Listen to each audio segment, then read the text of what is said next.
Hai Sobat Film, welcome back to Synopsia. Kali ini, saya akan bawain sebuah film drama science fiction yang berjudul Only. Sebelumnya, saya mau ingetin dulu nih, video ini adalah konten spoiler. Jadi, kalau kamu ada rencana mau nonton film ini secara full, silakan berhenti di sini ya. Oke, sudah pada siap semua? Saya mulai. Ceritanya ada sepasang suami istri yang bernama Will dan Eva. Mereka berdua lagi karantina ketat banget nih di rumah. Soalnya ada komet yang jatuh ke bumi dan membawa abu yang menyebarkan virus gitu deh ke dunia. Nah, biasanya kalau lagi isolasi kan kita bisa merasa bosan dan stres ya. Nah, mereka juga ngerasain hal yang sama nih. Tapi lebih parahnya lagi, mereka berdua harus sembunyi dari semua orang. Kenapa? Nanti saya jelasin alasannya. Di hari ke-400 setelah pandemi, Eva swab antigen untuk ngetes apakah dia positif atau enggak. Tapi pas lagi nunggu hasilnya, tiba-tiba polisi datang gedor-gedor pintu rumah mereka. Sontak aja nih, si Eva buru-buru lari masuk ke dalam ruangan yang ada di lantai rumahnya. Will bukain pintunya, dan polisi-polisi itu langsung masuk dan menggeledah rumah mereka. Salah satu polisi ngecek KTP-nya si Will. Terus dia tanya, "Kamu tuh siapa? Karena rumah ini penyewanya bukan atas nama kamu." Lalu si Will ngebohong. Dia bilang rumah ini disewa pacarnya yang bernama Caroline Hartley, tapi dia udah mati karena virus itu. Terus polisi itu tanya lagi, "Kalau Eva Balsora itu siapa? Nama dia juga ada di daftar penyewa rumah ini." Will terpaksa bohong lagi. Dia bilang Eva udah balik ke Inggris sebelum pandemi mulai, dan dia udah gak pernah dengar kabar dari Eva lagi. Lalu polisinya bertanya, "Kalau plastik-plastik yang nutupin furniture ini buat apa?" Will bilang ya buat isolasi, biar aman gak kena virus. Tapi sebenarnya gak ngaruh juga sih. Toh si Caroline mati juga akhirnya. Lalu Will ditanya lagi, "Kalau tes kit ini untuk apa?" Dia bilang lah, "Ya saya suka tes sendiri aja buat jaga-jaga." Nah, terus di rumah itu ada satu pojok yang di dindingnya ada gambar-gambar cewek. Banyak banget. Cewek-ceweknya semua pada megang kertas. Tulisannya tanggal dan nama masing-masing. Will bilang, "Semua cewek ini saya kenal." Akhirnya si komandan suruh bawahannya keluar karena nggak ada apa-apa di rumah itu. Komandan ngomong ke Will, "Good job. Kamu bisa bertahan hidup selama ini. Tingkatin terus ya imun tubuh kamu." Nah, tapi sebelum keluar, si komandannya bilang lagi, "Saya sebenarnya tahu kamu lagi nyembunyiin seseorang di sini. Tapi nggak apa-apa. Nikmatin aja momen-momen terakhir kamu sama dia." Jadi ternyata si komandannya tuh tahu kalau ada seorang wanita yang lagi sembunyi. Tapi dia baik banget. Karena kalau sampai wanita itu ditangkap, dia pasti akan disiksa atau dicadiin kelinci percobaan sama pemerintah. Nah, setelah rombongan polisi itu pergi, hasil swab tes Eva akhirnya keluar. Dan ternyata si Eva ini positif. Jadi mereka mulai berkemas lah untuk pergi. Di jalan mereka udah dengar bunyi pengeras suara yang nyuruh orang-orang jangan keluar rumah. Orang-orang harus jauhi abu beracun. Dan kalau mereka ngeliat wanita, mereka harus segera menghubungi polisi. Nah, ceritanya di saat itu, wanita tuh udah langka banget. Jadi mereka nggak boleh hidup bebas. Harus dalam penjagaan ketat pemerintah. Mereka berdua mampir ke supermarket. Tapi sebelum turun, Will ingetin Eva supaya jangan berisik dan jangan jauh-jauh dari dia. Di dalam supermarket, semua rak-rak barang udah kosong semua. Kecuali rak pembalut wanita. Masih sisa banyak, malahan digratisin. Pas lagi si Eva diam-diam ambil pembalutnya, tiba-tiba pegawai toko itu narik topi kupluknya. Ketahuan deh kalau si Eva ini wanita. Karena berisik, jadi kedengeran sama si Will. Dia buru-buru nyamperin Eva dan nodongin pistol ke kepala si pegawai tokonya. Will nggak bunuh dia sih. Dia cuma lempar uang $40 buat bayar semua belanjaannya. Terus mereka pergi ngelanjutin perjalanannya lagi. Nah, sekarang kita flashback ke beberapa minggu sebelumnya, sebelum pandemi dimulai. Suatu hari Eva ngajakin Will pergi jalan-jalan. Dia minta dibawa ngeliat air terjun, karena udah lama nggak kesana katanya. Mereka makan pagi sambil ngobrol-ngobrol tentang masa lalu. Tiba-tiba ada burung nabrak jendela mereka. Pas mereka nengok keluar, mereka ngeliat seperti turun salju. Tapi bukan salju yang turun, melainkan abu. Nah, pada saat itu, Caroline masuk ke ruangan. Tapi begitu masuk, Caroline langsung jatuh tidak sadarkan diri. Kembali ke masa sekarang, Will dan Eva check-in di sebuah motel. Paginya, si Eva pakai kemen ketat di dadanya untuk menyembunyikan payudaranya. Dia ngeliat ada debu di wastafel. Terus dia pakai ke mukanya seperti bedak. Dia senyum-senyum sendiri ngebayangin zaman dulu sebelum pandemi dimulai. Siangnya mereka berhenti untuk makan di sebuah resto. Tapi Will khawatir bakal berbahaya buat mereka berdua kalau turun. Tapi karena si Eva udah terlalu bosan makan di rumah terus dan mau makan di restoran, ya udah akhirnya si Will ngalah. Di dalam mereka mulai pesan tuh makanan. Si Eva nggak bersuara sama sekali karena takut ketahuan. Di TV ada berita yang mengatakan bahwa pemerintah udah mulai nyiptain teknologi untuk mengandung anak pakai rahim buatan. Rencananya, mereka mau menggunakan teknologi ini untuk ngelahirin generasi penerus manusia. Secara udah nggak ada wanita lagi di dunia ini. Oh ya, ngomong-ngomong nama virusnya itu adalah HNV21. Lalu beberapa waktu kemudian, ada 2 orang cowok yang masuk ke dalam restoran itu. Terus presenter beritanya bilang kalau ada yang lihat wanita yang masih hidup dan melapor, orang itu akan dikasih hadiah sebesar $2 juta. Will sama Eva auto tegang karena cowok-cowok di sana langsung pada ngomongin hadiahnya. Terus si Will pesan makanan lagi untuk di take away. Tapi sebelum pergi, Will ngeliat ada darah yang keluar dari telinganya si Eva. Dia buru-buru ngelap darah itu supaya nggak kelihatan yang lain. Tapi nggak sengaja dia nyenggol gelas yang langsung jatuh dan pecah. Cowok-cowok yang lagi duduk-duduk di bar langsung pada noleh ke arah mereka. Karena panik, mereka berdua langsung keluar dari restoran tanpa bayar. Tapi ternyata ada satu cowok yang gak tahu kenapa bayarin makanan mereka. Nama cowok itu Arthur. Dia bilang ke anaknya, "Yuk kita siap-siap, kita juga udah mau jalan." Setelah perjalanan panjang, akhirnya sekarang Will dan Eva udah sampai di tengah hutan. Will mulai khawatir lagi nih sama kondisi Eva. Tapi Eva coba nenangin Will dengan bilang kondisi dia baik-baik aja. Kembali flashback ke waktu awal-awal pandemi, Will sama Eva lagi nemenin Carolyn ke rumah sakit. Dia ngeliat dokter-dokter pada panik, kayak ada sesuatu yang buruk sedang terjadi. Dia berdiri di lorong rumah sakit, dan dia perhatiin yang datang pasiennya cewek semua. Will langsung ajak Eva keluar dari rumah sakit. Tapi Evanya bersikukuh, maksa tetap tinggal di situ buat nemenin si Carolyn. Akhirnya Will kasih tahu si Eva kalau penyakit ini hanya menyerang wanita, jadi bahaya banget kalau Eva tetap tinggal di sini. Abis dikasih tahu begitu, baru Eva mau pergi. Sebelum keluar, si Will sempat nyolong 2 hazmat suit dari rumah sakit itu. Hazmat suit itu semacam EPD ya, tapi lebih aman lagi. Sesampainya di rumah, papanya Eva telepon. Mereka disuruh isolasi dan jangan keluar rumah. Papanya juga ngajarin gimana caranya disinfek rumahnya, biar nggak terkena virus. Pertama, mereka mesti nutupin pintu sama furniture pakai plastik pembungkus. Terus, lantainya mesti dipel pakai cairan pemutih. Dan mereka juga harus semprot cairan disinfektan di mana-mana. Kembali lagi ke zaman sekarang, mereka istirahat di tepi tebing di tengah hutan. Will lihat si Eva lagi ngambil-ngambil foto. Will bingung, udah gak bakal ada lagi yang lihat foto-foto itu. Ngapain masih ngambil foto? Tapi Eva yakin dia bukan satu-satunya wanita yang tersisa. Pasti masih ada wanita lain di luar sana. Flashback ke masa lalu, saat karantina hari kedua, Will dan Eva terlihat sudah mulai nerapin prokes di rumahnya. Mereka harus masak air tiap hari karena air udah terkontaminasi dan gak aman lagi buat diminum langsung. Terus mereka masang lampu-lampu UV karena sinarnya bisa bunuh patogen dan bakteri. Awalnya mereka makan makanan kaleng karena mereka belum merasa khawatir. Mereka pikir, ya paling karantina sebentar doang. Di berita, mereka udah dengar ada ribuan wanita yang mati karena wabah ini, dan jutaan wanita yang lagi dalam kondisi positif. Ada juga cowok yang kena sih, tapi sejauh ini masih sebatas OTG aja. Singkat cerita, pas udah masuk karantina hari ke-44, Eva udah enek banget tiap hari cuma bisa makan makanan kaleng. Mereka nggak bisa berhubungan, cuma bisa elus-elusan aja, sambil pakai sarung tangan dan masker.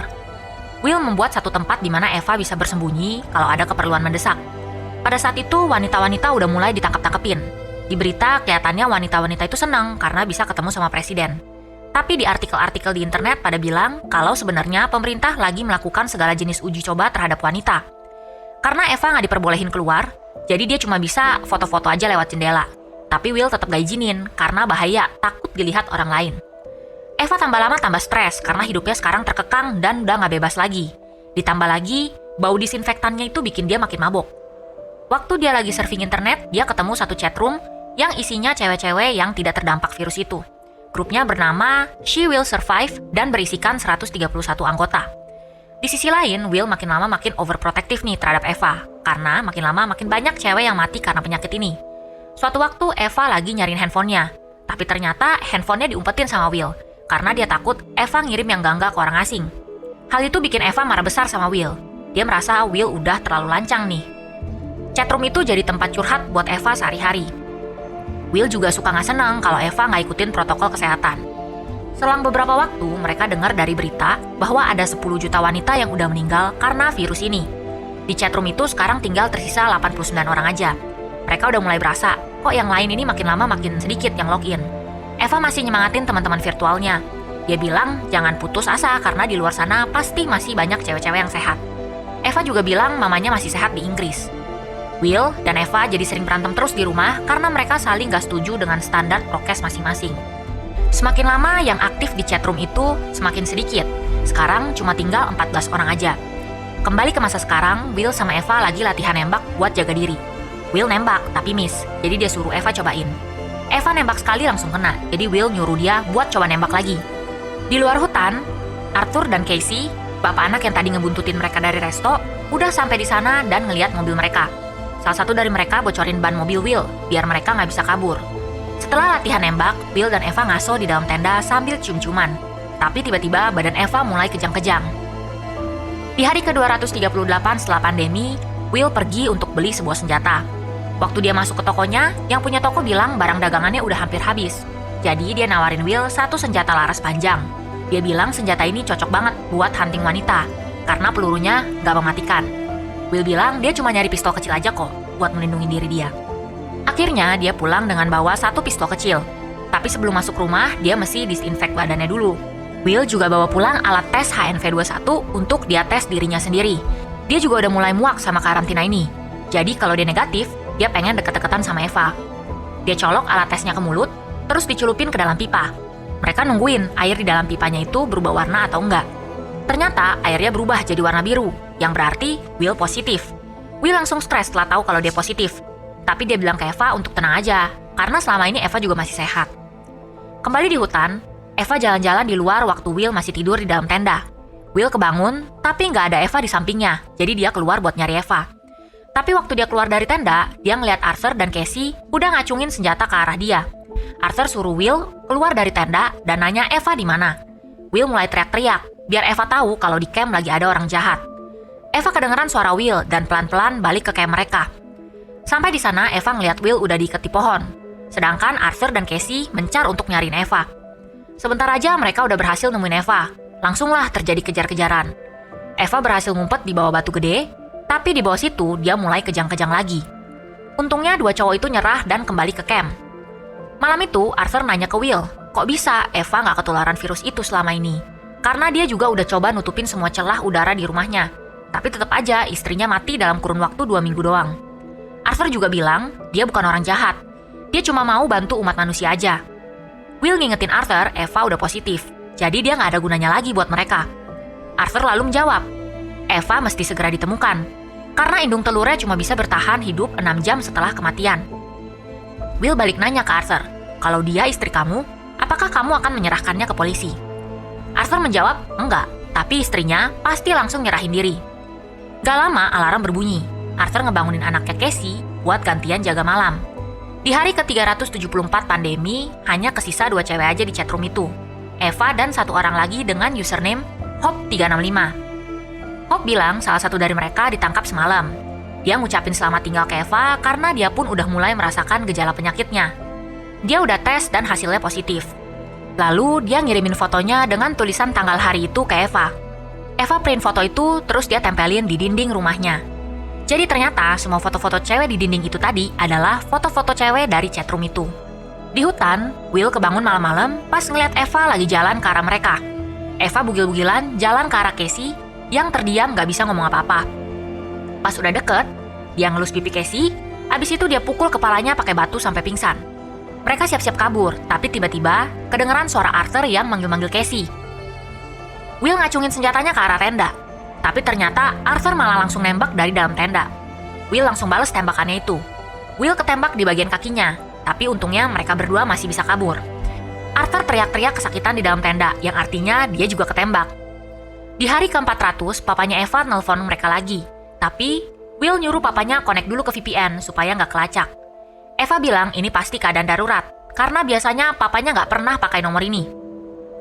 Will telepon balik ke nomor tersebut, tapi Will suruh Eva diem aja, jangan berkata apa-apa. Peter, papanya Eva, mengangkat teleponnya, tapi dia kelihatan memar-memar di mukanya. Dia minta untuk disambungin ke anaknya. Dia bilang mamanya udah diambil oleh pemerintah. Dia kira mamanya udah tua, harusnya udah aman, tapi ternyata tetap diambil juga. Peter nangis-nangis meminta Eva bersuara. Eva nggak bisa nahan untuk gak ngomong sama papanya. Dia pun akhirnya ngeluarin suara. Dia bilang ke papanya kalau dia baik-baik aja. Will langsung ambil teleponnya. Dia bilang nggak boleh telepon tanpa VPN karena bisa dilacak. Eva mohon-mohon minta teleponnya balik, tapi nggak dikasih sama Will. Dia bilang, dalam 15 menit rumah ini bisa diserbu kalau begini caranya. Eva mencak-mencak, dia bilang rumah ini udah kayak penjara dengan semua peraturan-peraturan ini. Will bilang mereka pasti bisa selamat dari pandemi ini, asalkan Eva juga mesti sadar kalau hidup mereka yang sekarang udah nggak sama kayak dulu lagi. Eva udah stres gak tahu harus gimana lagi. Dia ambil pistol dari meja, terus dia nyuruh Will keluar dari rumah ini. Will nyoba buat ngebujuk dia, tapi Eva tegesin kemauannya. Akhirnya Will pun keluar dari rumah itu. Di bawah, Will ngeliat ke depan kalau sedang hujan abu, jadi dia masuk lagi ke dalam rumah. Di atas, ternyata Eva udah jalan ke atas atap sambil pakai hazmat suit. Will masuk lagi ke apartemen dan dia sadar Eva udah nggak ada di sana. Dia langsung lari ke atap untuk mencari Eva. Di atas atap, Eva berdiri di tepi gedung sambil ngeliatin hujan abu. Ketika Will sampai di atap, dia langsung deketin Eva. Tapi, dia langsung lemes begitu lihat Eva ngebuka hazmat suit-nya. Di hutan, Eva dan Will jalan pelan-pelan menuju ke air terjun. Sampai di sana, mereka berciuman sambil peluk-pelukan. Mereka sadar, hidup mereka udah gak lama lagi di dunia ini. Setelah itu, Eva keluarin kameranya dan kasih ke Will. Mereka selfie bareng, sambil ngasih lihat tanggal hari ini di belakang tangannya. Film pun usai. Terima kasih buat kalian yang udah nonton video ini dari awal sampai habis. Kalau kalian suka dengan video ini, jangan lupa tekan subscribe, like, dan komen ya. Sekian dulu video kali ini. Saya dari Sinopsia, pamit undur diri. Bye-bye!